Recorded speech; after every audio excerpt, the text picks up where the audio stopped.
Daqui a pouco, ainda nesta edição do Conjuntura, nosso assunto é forró.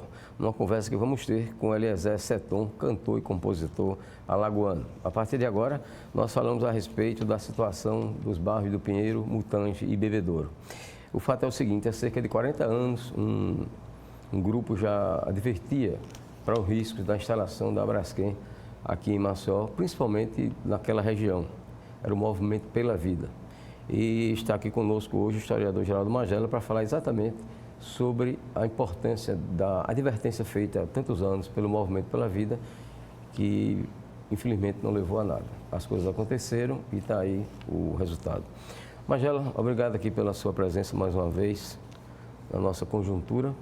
Eu lhe pergunto, depois de tudo isso, nada do que o Movimento pela Vida advertiu foi levado em consideração. Eu lhe pergunto, e agora? Bom, há mais de 40 anos atrás, né, um grupo de pesquisadores e ativistas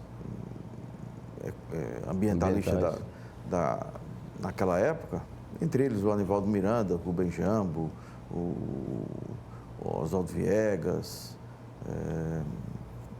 o Zé Roberto Fonseca, muita gente ligada às questões ambientais, advertia dos problemas que não eram nem os problemas ainda de Bebedouro, o que hoje nós conhecemos, eram os problemas no entorno do Pontal da Barra e no entorno da Salgema, ali no Pontal da Barra e no bairro do Trapiche, né?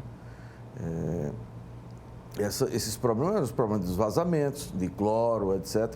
Acidentes de trabalho que morreram vários trabalhadores, deixaram muitos mutilados. Então, tinha uma sequência de eventos que causaram mortes e danos aos trabalhadores e no entorno da lagoa. Mas só que nós vivíamos naquele momento o período da ditadura militar. Então, a imprensa muito pouco noticiava. Ou quase nada era noticiado.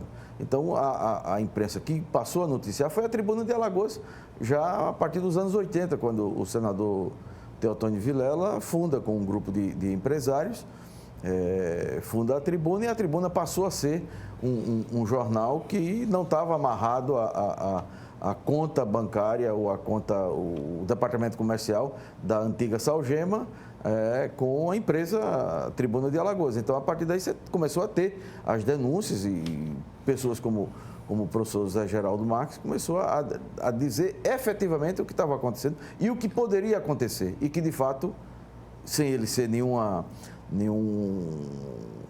adivinho, tinha premonição, de fato aconteceu, porque o que ele estava estudando, que ele estava pesquisando, e que naquele momento ele dizia, olha, no futuro isso vai acontecer determinados tipos de problemas, que são esses problemas que hoje acometem o bairro de Bebedouro, da Mutange e do Pinheiro, né? Magela, qual é a alternativa ou as alternativas, né, que o Movimento pela Vida colocava já naquela época em relação à Salgema? Uma das alternativas naquele momento era de não duplicar, e foi a luta para a não duplicação. A segunda era de transferência da fábrica ali do Pontal da Barra, né? Então, todo mundo de bom senso, e eram poucos de bom senso naquele momento, e esses de bom senso eram tratados como loucos. Diziam que os problemas, a tendência os problemas seriam acumulados e estourarem problemas maiores, que de fato aconteceu anos depois, décadas depois. Mas todo o mundo empresarial alagoano estava voltado para o desenvolvimento. Aquilo era o modelo de desenvolvimento. Então, você tinha secretários, como lembro muito bem do secretário do Planejamento, à época, o professor Evilásio Soriano. O Evilásio Soriano chegou ao ponto de dizer que a Salgema ia criar empregos diretos de 25 mil empregos. Olha, todo o parque industrial do açúcar naquela época tinha em torno de 100, 150 mil empregos na indústria e no campo. Então, a Salgema seria quase que um quarto dos trabalhadores desse parque industrial, que tinha 32 indústrias na época, e estava em franca expansão com o programa do Proálcool, etc. Então, todo mundo apostava, todo mundo que era do mundo empresarial, apostava que a Salgema era o fator de desenvolvimento de Alagoas. Não foi. Efetivamente não foi. A Salgema é um atraso para Alagoas. A Braskem é um atraso para Alagoas.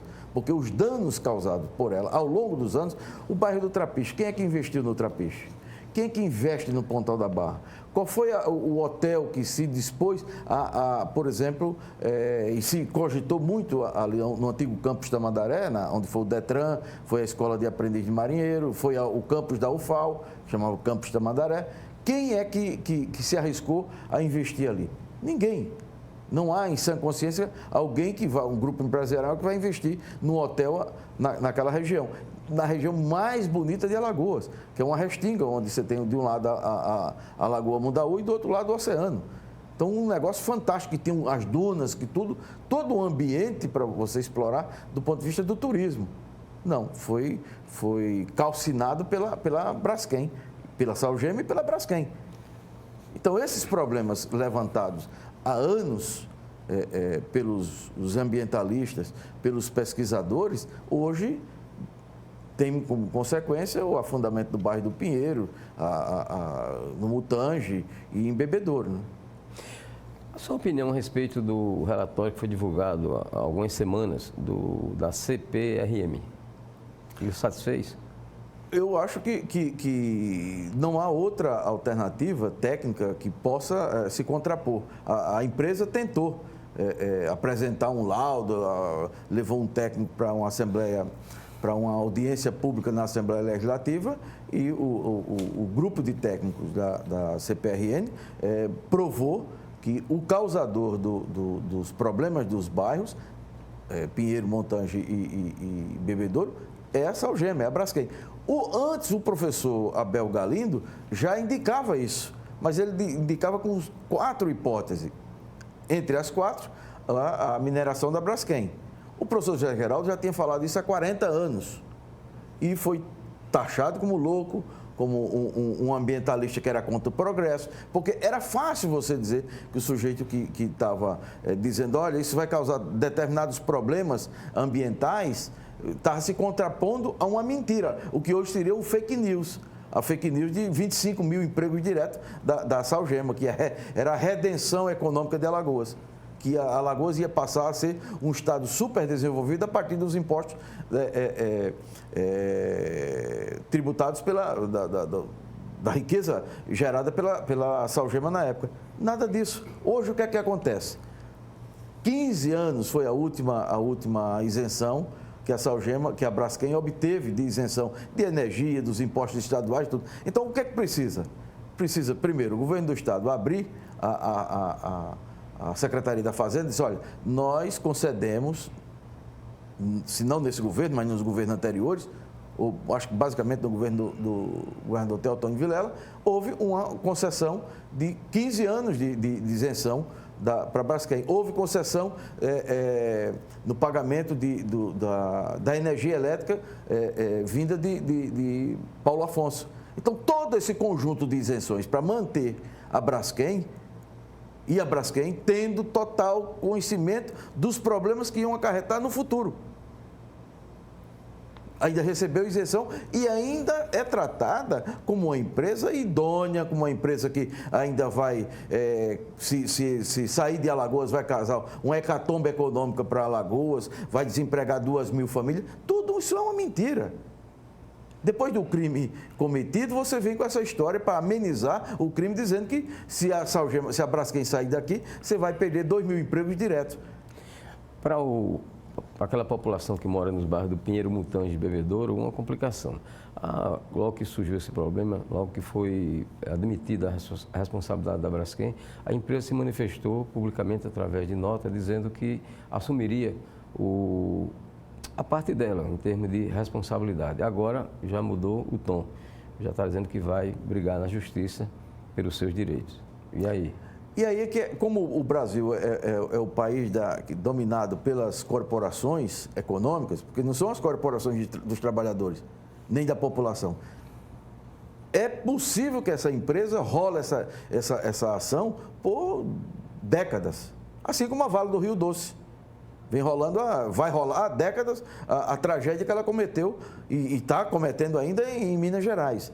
Então, o governo do estado de Alagoas e a prefeitura, o prefeito e o governador, têm a responsabilidade e o dever de os dois sentarem à mesa para discutir ação conjunta, independente de que partido os dois pertencem, se falam, se são inimigos, não interessa ao morador dos 3 bairros, os moradores dos 3 bairros e a população de Alagoas, o tipo de relação que esses dois homens públicos têm. Se eles não se falam no bastidor, para mim não importa. O que importa é que o governador e o prefeito têm que sentar e ir ao judiciário e ao Ministério Público e está unido contra essa empresa.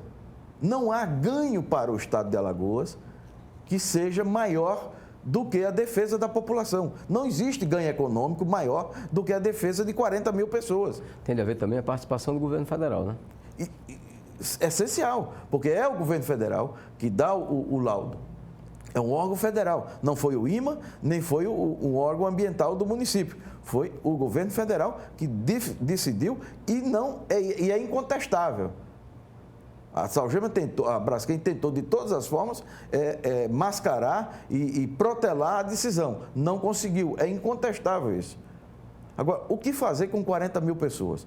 Agora, tem a tragédia inicial, a tragédia que são as famílias. Como realocar os bens perdidos. Agora, do ponto de vista empresarial, a Federação das Indústrias tem que tomar uma posição. O bairro do Pinheiro e toda a adjacência ao Pinheiro e Mutanja, etc., você tem várias obras sendo construídas da iniciativa privada. Você tem edifícios no entorno do bairro do Pinheiro, tem construções e tem projetos que iam ser construídos, outros já estão sendo construídos. Quem é que vai comprar apartamento nessas localidades? Então, essa questão é uma questão que não diz diretamente somente aos moradores e ao governo do Estado, e ao governo do município e ao governo federal. A indústria alagoana, a Federação das Indústrias, tem que entrar diretamente nessa questão para aumentar a pressão sobre a Salgema. A população tem que se manter organizada, que não se sabe até quando, porque chega um momento que exaure as forças. Tem pessoas que já estão acometidas de doenças nervosas, cardíacas, pressão alta, etc. Em função disso. Eu tenho pessoas, amigas que moravam lá no Pinheiro, que perderam o apartamento. Estão morando agora em Cruz das Almas, por exemplo. Mas essa ainda tem a condição de alugar um apartamento em Cruz das Almas sem a ajuda de R$1.000. E os que não têm? E os que não têm a menor possibilidade de sair dali para ir morar onde? No Clima Bom, morar em Messias, morar onde? No interior do estado? Você desestruturou a vida de 40 mil famílias. Isso não é pouca coisa. Ok, nós agradecemos a participação aqui nesta edição de Conjuntura do historiador Geraldo Magela. E vamos ao intervalo. Daqui a pouco a gente conversa com o cantor e compositor Eliezer Seton. Até já.